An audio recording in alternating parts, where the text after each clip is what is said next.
The moment I had been dreading finally arrived.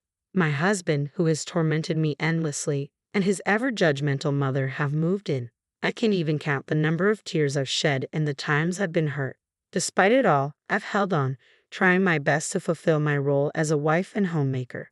But my husband never seemed to care about my struggles. He even decided to move his mother into our home without consulting me. "Is your mom all moved in?" I asked. "Of course she is," he replied. "Well, here's the thing. She's settled in, and in fact, I just finished moving back to my parents' home." "Wait, what?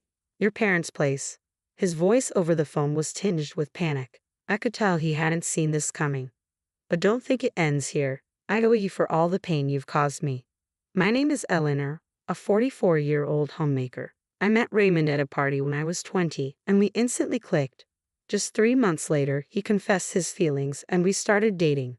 A year later, as I turned 21, he asked, 'Will you marry me?' A year after our marriage, I became pregnant, and our first son was born. I thought I would have the fairy tale life I had dreamed of during my school days, but life wasn't that simple. 'Hey, is dinner ready yet? Did you make the bed?' That's what Raymond always says when he comes home from work. I sometimes wonder if he thinks of me just as a maid. 'I'm sorry, I got a bit tied up. I'll get everything ready now,' I said, trying to keep my voice steady. Seriously, don't you think about how tired I am after work? I deal with so much stress to provide for our family. And remember, I'm a manager. Raymond would always start ranting about his job whenever things didn't go his way, making snide remarks. He wasn't like this when we first got married. People often ask if I'm okay with how he behaves. Of course, I'm not. It's unbearable.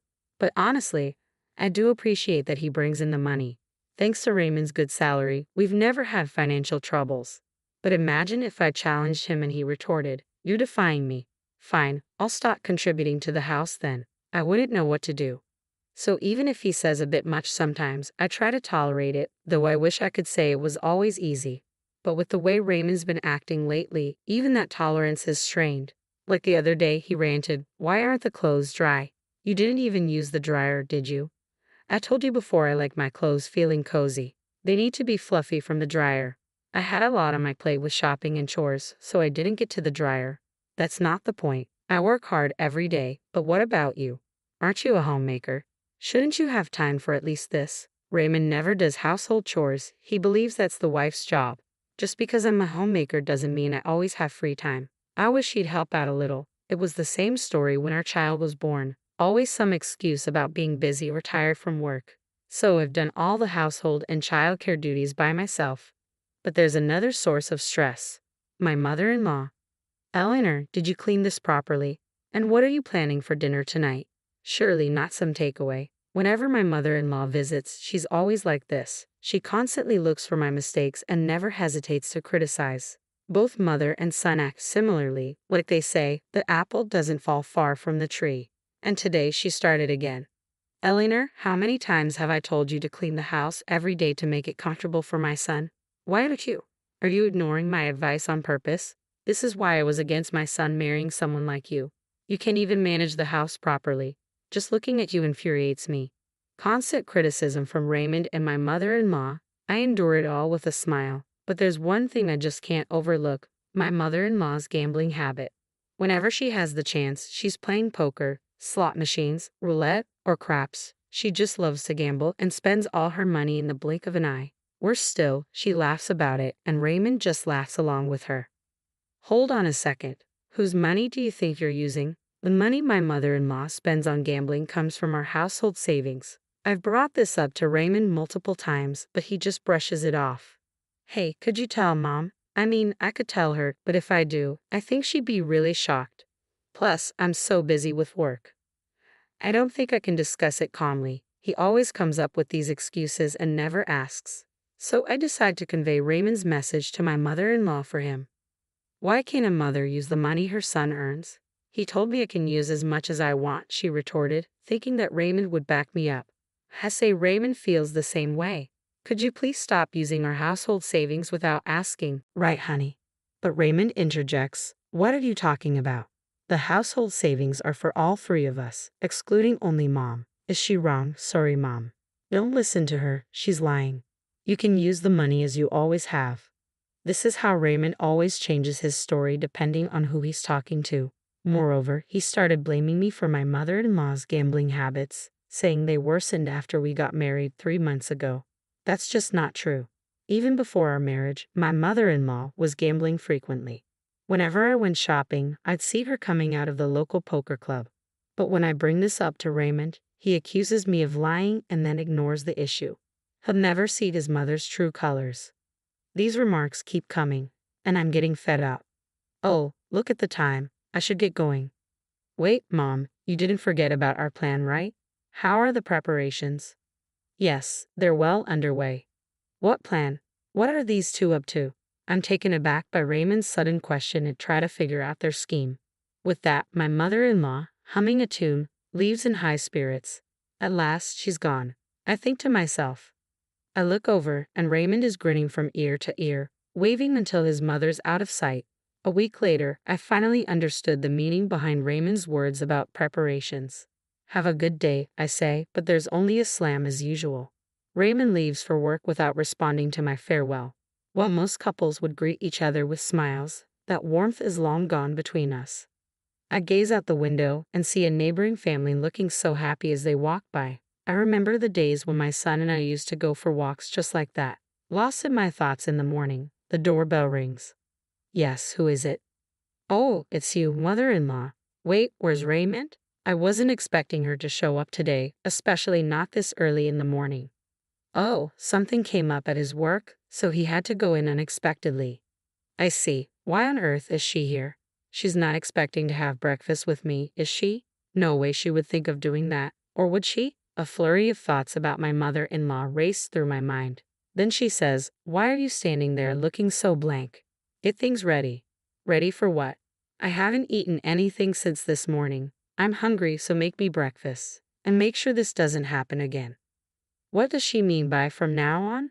The words "get ready" that Raymond mentioned earlier and mother-in-law's "from now on" phrase make me uneasy for some reason.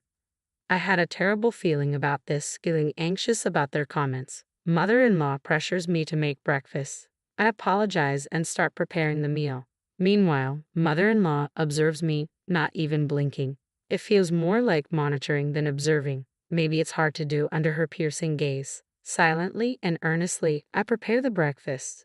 Suddenly, mother-in-law says, "It's pitiful to think my son eats this poorly presented food every day. It looks terrible and probably tastes just as bad. I'd love to know how you manage to cook so poorly." She ridicules me, mockingly laughing and complaining. Why do I have to hear this first thing in the morning? What was supposed to be a pleasant morning feels as if it had turned into a downpour. Sorry for the wait. It took you long enough. How much time do you need for a meal like this? Maybe you should attend a cooking class. Then you might be able to cook something decent. Even then, it'd be like getting a D instead of an F. Having a meal along with my mother-in-law for the first time, seeing her stern face while eating, I lost my appetite, and the meal I put so much effort into tasted bland.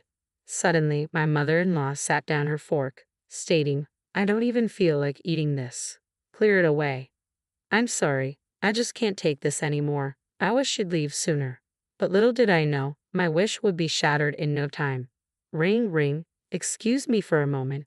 Hey, Mom's there, right? Let me talk to her, Raymond requested, handing the phone to my mother-in-law. After Raymond's request, she exclaimed, "You told me we'd discuss that matter, making me come over so early. Now you say you're at work. What's going on?" "Sorry, something came up. I'll be back before noon. Just relax till then." Hurry up. Being with her is just stressful. She ended the call with Raymond and returned the phone to me with a slight throw. Trying to ask what Raymond had said, she just glared and told me he'd be back before noon. 3 hours later, Raymond returned home and immediately asked her, "Sorry, Mom, so are you ready?" "Yes, just need to pack my things." Before I could process it, Raymond dropped a bombshell. "From now on, Mom will live here too." What? It was a shock. I always thought it would be just the two of us living here, but now my mother-in-law will be moving in. The mere thought of my mother-in-law coming here terrifies me. Living a life constantly getting snide remarks from Raymond and my mother-in-law every day, I just can't bear the thought of it. "Mom, I'll help you move on my next day off." "That would be helpful, but don't bring her along. We don't need someone useless." "Don't worry, it'll just be me." The shocking twist left my mind blank. unable to process anything. That evening, Raymond and his mom went out for dinner alone. I pondered our future. How would I coexist with the two of them? Was I just supposed to endure everything, or was there another way? The same thoughts kept replaying, but no answers came. Lost in my despair, tears spilled when suddenly, ring ring, a phone call. Wiping away my tears, I answered, and the voice on the other end was, oh, a call from the most unexpected person. The familiar voice echoed in my ear when I picked up the phone. Mom, it's been a while. Eric, it has indeed. Have you been well? Yeah, I'm good. Granddad and Granny are also doing well. We're all getting along. It was my son, Eric, on the other end. After graduating from college, Eric took a job at a company near our family home. Because his work was close, he had chosen to live with his grandparents away from us. When will you come to visit? It's been years since you last did. The two of them really want to see you. I'm sorry, I've been so busy and just couldn't make it to the family home. Busy with what? Isn't it because of Dad and Grandmother? He hit the nail on the head. The reason? The reason I couldn't visit was indeed because of those two. Raymond didn't like the idea of me visiting my parents. As a homemaker, Raymond only sees me as a mere housekeeper. He has this ridiculous notion that I should always be taking care of the home, and his mother shared the same view. She too only saw me as a convenient housekeeper, always expecting me to tend to the house. So I felt trapped, unable to leave and just living within the confines of our home. It felt like I was a bird caged up. Eric knew this. He once visited this house and remembered the words Raymond and mother-in-law had hurled at me. Aren't you a homemaker? Then you need to do your household duties properly. A housekeeper who can't even do chores is useless anywhere. Be grateful you're even needed here by us. It was then that Eric first realized the treatment I was getting from the two of them. I thought as much. I'm sorry for making you worry. Listen, Mom, I have an idea. Then Eric suggested something unexpected. It was something I hadn't ever considered. Really? Are you serious? Of course. It's to help you, Mom. While it might seem obvious, Eric's words became the lifeline I needed for my hellish life. From the next day, while Raymond was at work, I started implementing what Eric had told me to do, being cautious not to let Raymond notice and always vigilant for the often unexpectedly appearing mother-in-law. There were a few close calls. Hey, have you been up to something lately? Why do you ask? Mom mentioned it. She said you've been acting differently. You're not cheating on me, are you? Last time, Raymond's ridiculous misunderstanding saved me, but I can't underestimate my mother-in-law. She's sharp. I need to be more careful and not let my guard down around her. Still, it's clear that Raymond doesn't really care about me. Well, that's fine. It actually makes things easier for me. In fact, it's a relief. I can't wait to see how they'll react to what comes next. Ring ring. Mom, how far along are you with the preparations? I've got everything ready and I've made a lot of progress. Now we just wait for the day. Speaking of which, do you know when grandmother is moving in? She's moving in the day after tomorrow. I overheard them talking about it when they were in a good mood. I have to make sure they pay for everything they've done to me. The climax is approaching. The morning my mother-in-law is set to arrive. Don't slack off just because I'm not around. Also, help Mom with the luggage when she gets here and keep the house clean. Mom said she won't forgive even a speck of dust. I understand. After seeing Raymond off, I start the final preparations. Then the doorbell rings. Good morning, Mom. Eric, I'm sorry, but can you help me? Of course, let's get this done quickly before grandmother arrives. With Eric's help, we finalize everything, and 30 minutes later, we're ready. All right, let's go. I hop into Eric's car, and we head to a certain place. Ring ring. Hello, the moment has arrived. Raymond and mother-in-law have tormented me endlessly. I don't even know how many tears I've shed or how much pain I've endured. Yet I've persisted, trying my best as a homemaker. But Raymond never seemed to care about my struggles, and he decided to move in with his mother without discussing it with me. Is Mom all settled in? Of course she is. But guess what? Yes, she's all settled, and I've just finished moving back to my parents' home. What? Back to your parents? Raymond's panic was evident even over the phone. But that's not the end of it. He's got a lot coming his way. I delivered the final blow to Raymond today, the day we get divorced.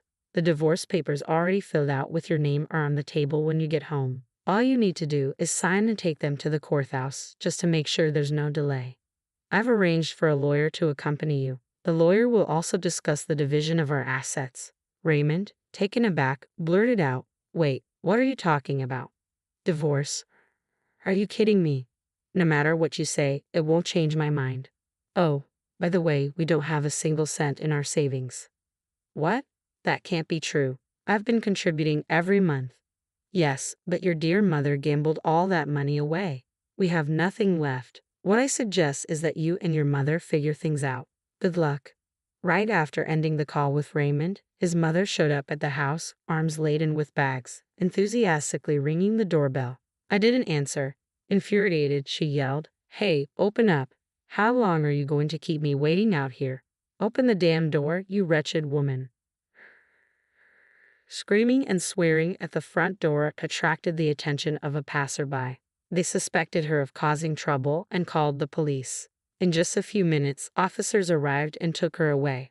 About 30 minutes later, a distraught Raymond, unable to focus on his work after hearing the news, rushed home, but I was nowhere to be seen. The only thing waiting for him was the divorce papers on the table. The sight left him completely speechless, and he just sat down, devastated. 2 hours later, the lawyer arrived and accompanied a despondent Raymond to the courthouse to submit the divorce papers. At last, our divorce was finalized. The next day, after being released from police custody, Raymond's mother came home only to find her son deeply affected by the shock of the divorce. Although Raymond had planned to live with her, the trauma of the divorce made him take a leave from work, and a month later, he resigned. With no income, he had to sell the new house they had just built. They managed to get by with the money from the sale, but his gambling-addicted mother depleted it all. Rumor has it they now live like homeless people in a nearby park. After the divorce, I began to live peacefully at my parents' house. The money from the sale of the house came to me as well. With that money, I commented, "This place is lovely." Yeah, it's a popular resort hotel these days. I was on vacation with my family, finally free from the nightmare. I could live my life on my own terms. That joy is unparalleled. All right, everyone's presentations are done. Nick, the manager, said as he tried to move the discussion forward. "Excuse me, I haven't. I recently found out something." Nick interrupted me and began to speak. "There's apparently someone in this department who didn't graduate high school and is just a part-timer. Meetings should be for employees only." Absolutely right. His lackey, Mike, of course, agreed with Nick. "I'm leaving."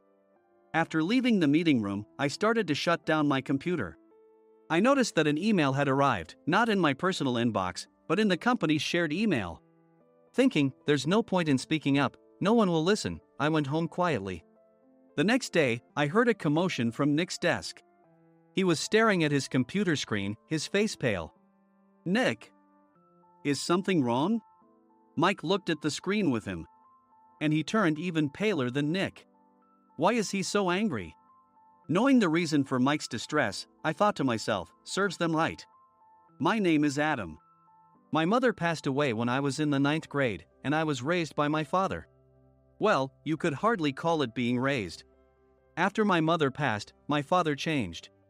He drowned his sorrows in alcohol, and though he still went to work, he squandered our living expenses on horse racing. Because of that, I had to start working part-time as soon as I entered high school. Every month, I went to the convenience store with bills in hand that couldn't be auto-deducted from my father's account. Even though I endured it because I didn't want to be alone, I reached my limit in my second year of high school and dropped out. I found a live-in job at a distant inn. Thank you for everything.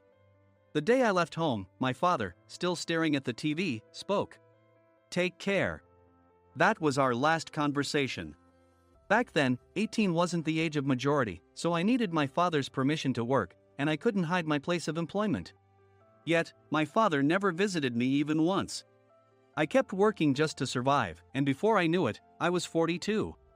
Years of hard work paid off, and I was transferred to the headquarters.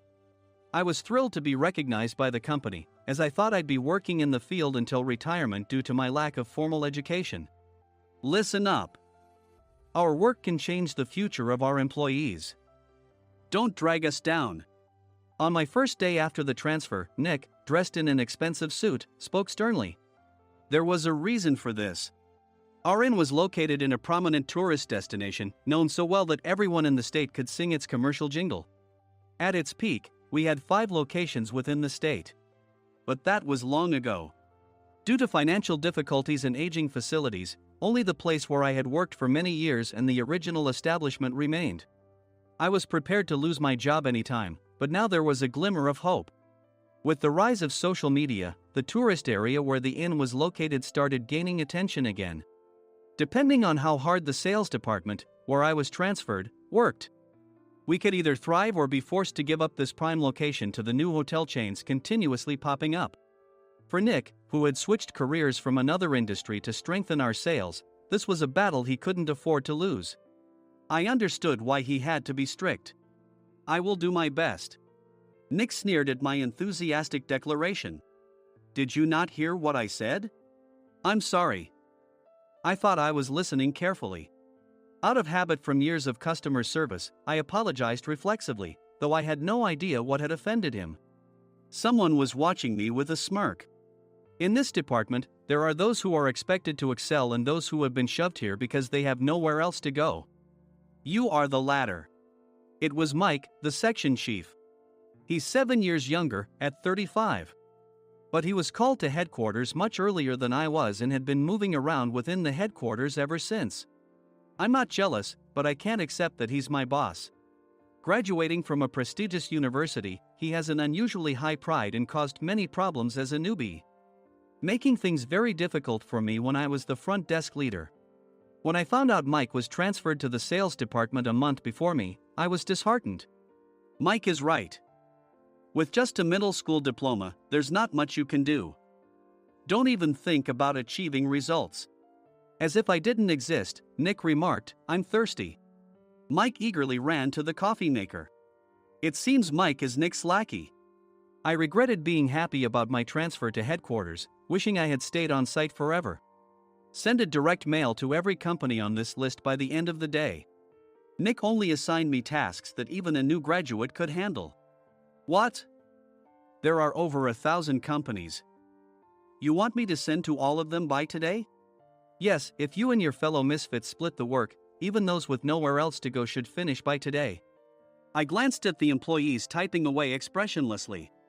They were worn out from customer service, only thinking about leaving on time, or were women reassigned after having children, with zero motivation for work. Even Sam, a new graduate from the same university as Mike, who was supposed to be among the expected achievers, had no enthusiasm for the job, having joined the company wanting to do customer service. "I don't care what they say, I plan to quit anytime," he said. Only Nick and Mike were highly motivated, making all the decisions between the two of them. I originally only wanted to work at the inn to survive and had no particular attachment to this job. I swallowed my words, thinking I had no right to reprimand them. About a month after the transfer, Nick told us with a frustrated look, "To commemorate the 50th anniversary, we've decided to create a plan exclusive for one group per day." Originally, Mike and I were supposed to come up with it, but our president, Mr. Thompson, insists on hearing everyone's opinions. "So, you all get a chance." As Nick explained, Mike began handing out prints. "Make sure not to embarrass Nick. If your ideas are half-baked, you'll have to redo them."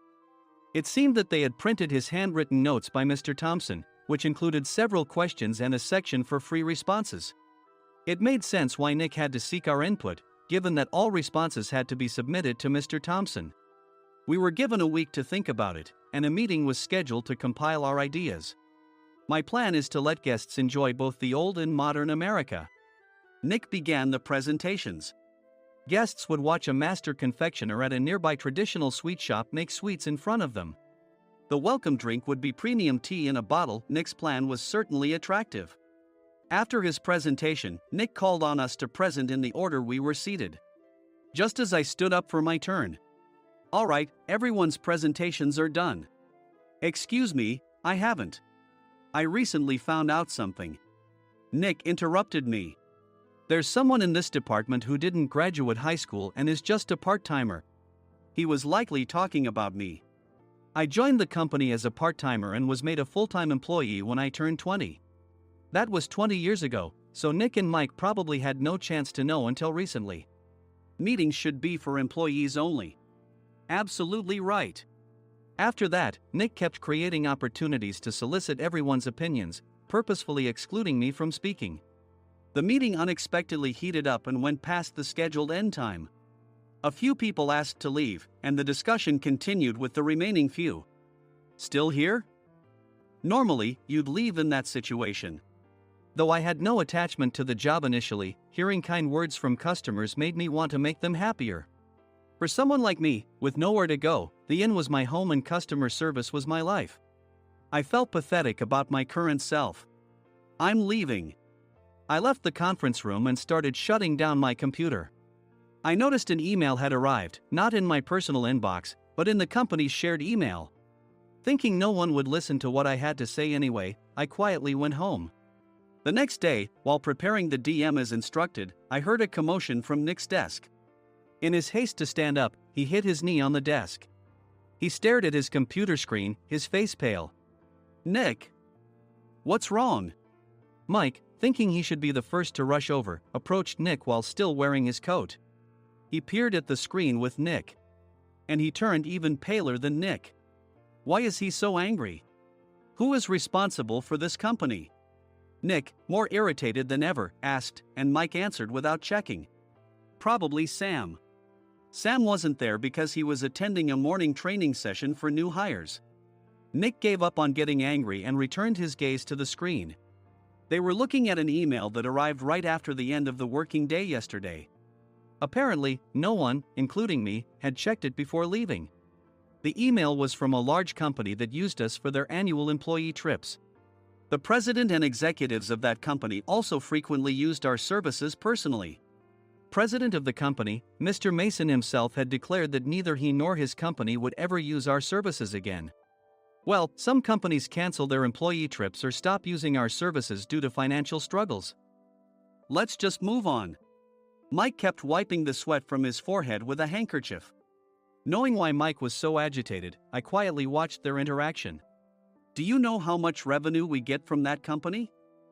We can find other guests to fill the rooms, but we'll lose the banquet costs, gift shop revenue, rental car fees, and more. Moreover, the gifts were supposed to be prepared by the traditional confectionery shop involved in Nick's proposed plan. If it's known that we incurred such a huge loss at this critical time, Nick's position in the company would be jeopardized. Nick took a deep breath, seemingly trying to calm himself. All right, Mike.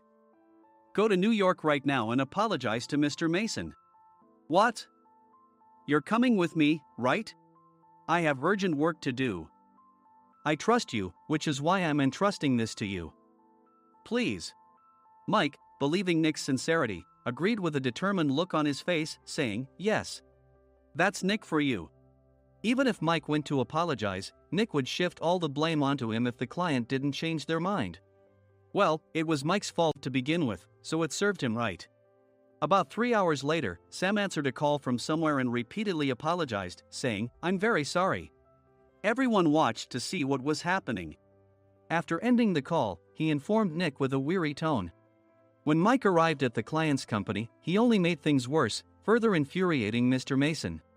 He was demanding, get his boss here immediately. It was no wonder Sam was exhausted, dealing with such a call right after returning from training. What is that idiot doing? All right, Adam, you're coming with me. If sacrificing Mike didn't work, then I must be next. Normally, I'd want to refuse at all costs, but I saw an opportunity in this situation. If I can be of assistance, I'd be happy to join you. I obediently followed Nick, and we flew to New York. When we introduced ourselves at the reception, it became clear how serious the situation was, as the receptionist personally escorted us to the president's office. Angry voices leaked through the door, making both Nick and me uneasy. Excuse me. I'm Nick, the supervisor. I understand my subordinate has caused you trouble, and I deeply apologize. Nick, with his experience in the corporate world, knew enough to offer an apology before excuses. However, his customer service skills left much to be desired. I sighed as I saw Mike trembling like a small dog in the corner of the room. What kind of training are you giving your subordinates? Mr. Mason glared at Nick with a red face. The intensity of his gaze made even Nick take a step back.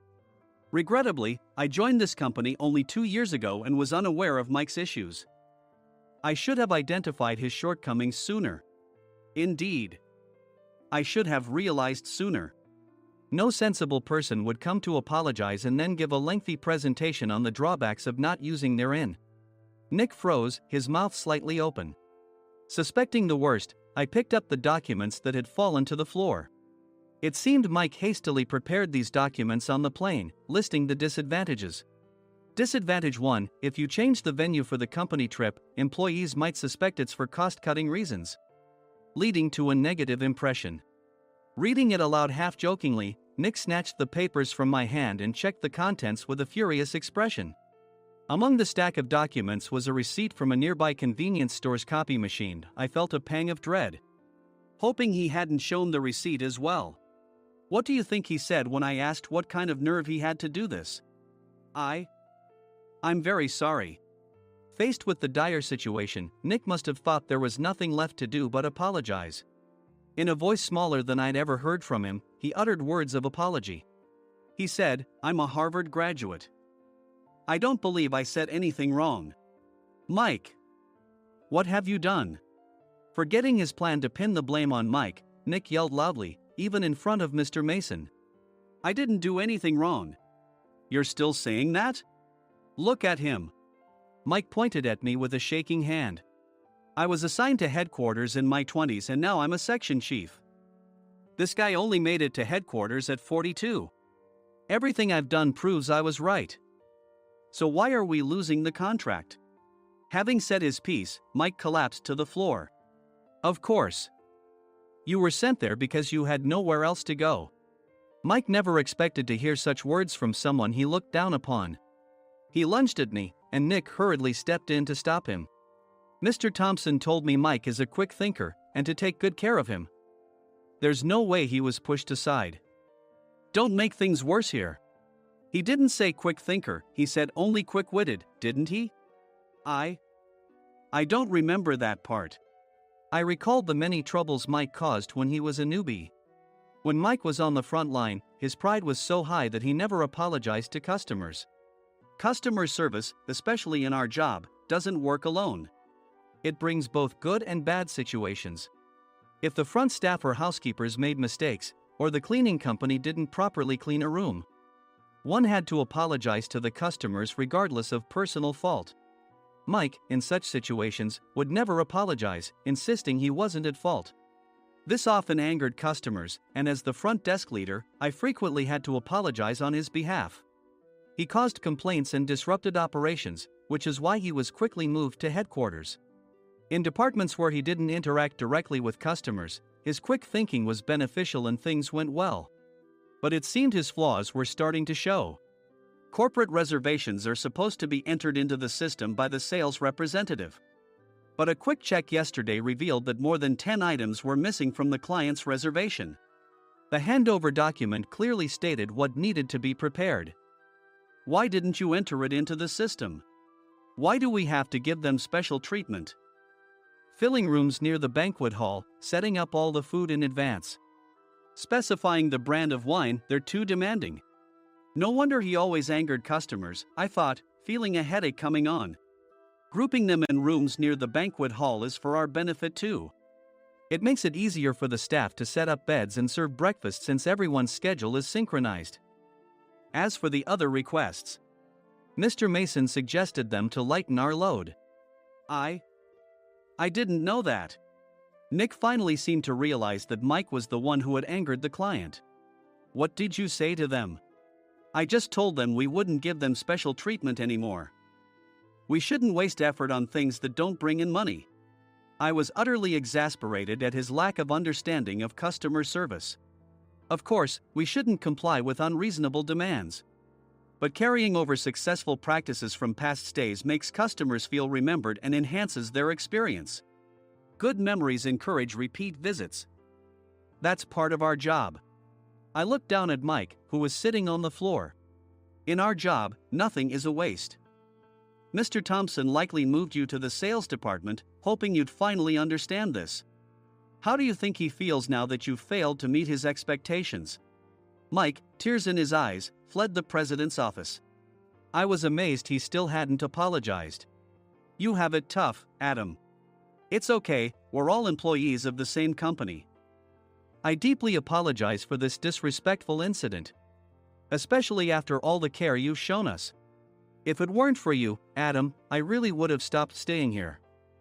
When I heard you were moving to the sales department, I was willing to reconsider if you handled it. Seeing us talk so amicably, Nick's face contorted. Do you two know each other? Adam's service is excellent. I always requested him specifically. Normally, we don't accept specific staff requests, but we made an exception for Mr. Mason, adjusting my shifts accordingly. He had personally stayed at our hotel just before my transfer, and during casual conversation, I mentioned, I'm moving to the sales department soon. If I hadn't told him then, things could have been much worse. Please continue to take care of us. I look forward to it. On the return flight, Nick awkwardly offered me a can of beer. It's still working hours. Of course, I had no intention of forgiving him for a single beer. Nick might try to pin everything on Mike and avoid any consequences. While pondering this, a startling fact came to light. Nick, the tea bottles for the plan have arrived. I handed Nick a bottle labeled with our inn's name. They look good. What are you talking about? These are plastic bottles. I had assumed we would use the trendy, high-end bottling tea. But what arrived were ordinary plastic bottles of tea with customized labels. The only unique aspect was the label, which had the inn's name, making it look customized. Upon further investigation, I discovered that a substantial amount of money was set to be paid to the tea company. It was priced like bottling tea. Does this plastic bottle really cost $100 each? The tea inside is specially blended for us. The extra cost is for that. Wouldn't it be better to use another tea company? Or is there a specific reason we must use this one? As Nick continued to make excuses, I showed him a printed email.